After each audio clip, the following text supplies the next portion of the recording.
മലയാള ചലച്ചിത്ര മേഖലയിലെ പ്രശ്നങ്ങളിലേക്ക് മാത്രമല്ല അനാശാസ്യ പ്രവണതകളിലേക്ക് കൂടി വെളിച്ചം പകർന്ന ജസ്റ്റിസ് ഹേമ കമ്മീഷൻ റിപ്പോർട്ട് വലിയ വിവാദത്തിന് വഴി തുറന്നിരിക്കുകയാണ്. റിപ്പോർട്ടിന് പിറകെ കുറച്ചു വർഷങ്ങൾക്ക് മുമ്പ് വിസ്ഫോടനം പോലെ സംഭവിച്ച മീറ്റു വെളിപ്പെടുത്തലുകളുടെ പരമ്പര തന്നെ മലയാള ചലച്ചിത്ര മേഖലയിൽ ഉണ്ടായിക്കൊണ്ടിരിക്കുകയും ചെയ്യുന്നു. അത്തരം വെളിപ്പെടുത്തലുകളുടെ ഫലമായി ചലച്ചിത്ര രംഗത്തെ പ്രബല സംഘടനയായ association of Malayalam movie artists general secretary കൂടിയായിരിക്കുന്ന നടൻ സിദ്ദിഖിനും സംസ്ഥാന സർക്കാരിന് കീഴിലുള്ള ചലച്ചിത്ര അക്കാദമിയുടെ അധ്യക്ഷൻ രഞ്ജിത്തിനും സ്ഥാനം വിട്ടൊഴിയേണ്ടിയും വന്നു. അത് സംബന്ധിച്ച് അന്വേഷണത്തിന് പ്രത്യേക സംഘം രൂപീകരിച്ചുകൊണ്ട് കേരളത്തിലെ ഇടത് സർക്കാർ തീരുമാനമുണ്ടാക്കുകയായിരുന്നു. Crime branch ADGP H. വെങ്കിടേഷ് അന്വേഷണത്തിന് മേൽനോട്ടം വഹിക്കും. IG സ്പർജസ് കുമാറിന് പുറമെ S. അജിത ബീഗം, മെറിൻ ജോസഫ്, G. പൂങ്കുഴലി, ഐശ്വര്യ ഡോങ്കറെ എന്നിവരും മുതിർന്ന വനിതാ ഉദ്യോഗസ്ഥരടക്കമുള്ളവരാണ് സമിതി. സിനിമാ രംഗത്ത് പ്രവർത്തിക്കുന്ന ചില വനിതകൾ പ്രസ്തുത മേഖലയിൽ തങ്ങൾക്ക് അഭിമുഖീകരിക്കേണ്ടി വന്ന അനുഭവങ്ങൾ അഭിമുഖങ്ങളിലും പ്രസ്താവനകളിലും വിവരിച്ചിട്ടുണ്ടെന്നും അത്തരം പരാതികളും വെളിപ്പെടുത്തലുകളും സംബന്ധിച്ച് അന്വേഷിക്കാൻ പ്രത്യേക അന്വേഷണ സംഘം രൂപീകരിക്കാൻ തീരുമാനിച്ചു എന്നുമാണ് സർക്കാർ അറിയിച്ചിരിക്കുന്നത്.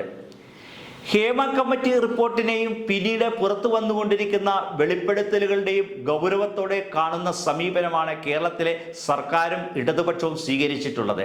അതിൻ്റെ തെളിവായാണ് പ്രത്യേക അന്വേഷണത്തിനുള്ള തീരുമാനവും. തുടക്കം മുതൽ ഇരകൾക്കൊപ്പം ആണെന്ന നിലപാട് സർക്കാരും ഇടതുപക്ഷവും ആവർത്തിച്ച് പ്രഖ്യാപിച്ചിരുന്നു. എങ്കിലും ഹേമ കമ്മിറ്റി റിപ്പോർട്ടും മറ്റ് വെളിപ്പെടുത്തലുകളും ഉപയോഗിച്ച് സംസ്ഥാന സർക്കാരിനെ പ്രതിക്കൂട്ടിൽ നിർത്താനുള്ള ശ്രമമാണ് നടന്നത്. പ്രശസ്തയായ നടി ആക്രമിക്കപ്പെടുകയും അതിനു പിന്നാലെ ചലച്ചിത്ര മേഖലയിലെ അനാശാസ്യ പ്രവണതകളെക്കുറിച്ച് ആരോപണങ്ങൾ ഉയരുകയും ചെയ്തപ്പോൾ ഇടതുപക്ഷ ജനാധിപത്യ മുന്നണിയുടെ സർക്കാരാണ് ഹേമ കമ്മിറ്റിയെ നിയോഗിച്ചത് എന്ന വസ്തുത മറച്ചുവെച്ചാണ് ഇപ്പോൾ പലരും ആട്ടം കാണാൻ ശ്രമിക്കുന്നത്. ചലച്ചിത്ര മേഖലയിലെ വനിതാ പ്രവർത്തകർ ചേർന്ന് രൂപം നൽകിയ വിമൻ ഇൻ സിനിമ കളക്റ്റീവ് എന്ന സംഘടനയുടെയും ആക്രമിക്കപ്പെട്ട നടിയുടെയും നിലപാടുകളും അതിനെ കരുത്തു പകർന്നു. 2019 ഹേമ കമ്മിറ്റി റിപ്പോർട്ട് സർക്കാരിന് സമർപ്പിച്ചതും അത് പരസ്യപ്പെടുത്തുവാൻ സാധിക്കാതെ പോയതിൻ്റെ കാരണങ്ങളും പകൽ പോലെ വ്യക്തവുമാണ്. രഹസ്യാത്മകത കാത്തു സൂക്ഷിക്കണമെന്ന് കമ്മിറ്റി തന്നെ ശുപാർശ ചെയ്തിരിക്കുന്നതാണ്. വിവരങ്ങൾ പുറത്തു വരരുതെന്ന് ആവശ്യപ്പെട്ടുള്ള വ്യവഹാരങ്ങളും വിവിധ കോടതികളിൽ നിന്ന് ഉണ്ടായി. അതിൽ തീർപ്പുണ്ടാക്കുന്നതിന് വന്ന കാലതാമസം സംസ്ഥാന സർക്കാരിന് തലയിൽ കയറ്റിവെക്കുന്നതിനാണ് ശ്രമം നടക്കുന്നത്. വിവിധ കലകളുടെയും ശാസ്ത്ര സാങ്കേതിക മികവിൻ്റെയും സമന്വയവും ആയിരങ്ങളുടെ ഉപജീവന മാർഗവുമാണ് ചലച്ചിത്ര മേഖല. കഥയും കവിതയും സംഗീതവും ഉൾപ്പെടെ സകല കലകളുടെയും സംഗമമാണ് ചലച്ചിത്രത്തിലൂടെ സാധ്യമാകുന്നത്.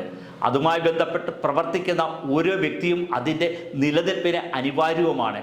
അതുകൊണ്ട് തന്നെ അതിനകത്തുള്ള പുഴുക്കുത്തുകളും ജീർണതകളും ഇല്ലാതാക്കുക എന്നത് എല്ലാവരുടെയും ഉത്തരവാദിത്വമാണ്. അവിടം സ്ത്രീവിരുദ്ധതയുടെ ഇടമാകാതിരിക്കാനുള്ള ജാഗ്രതയും ഉണ്ടാകണം.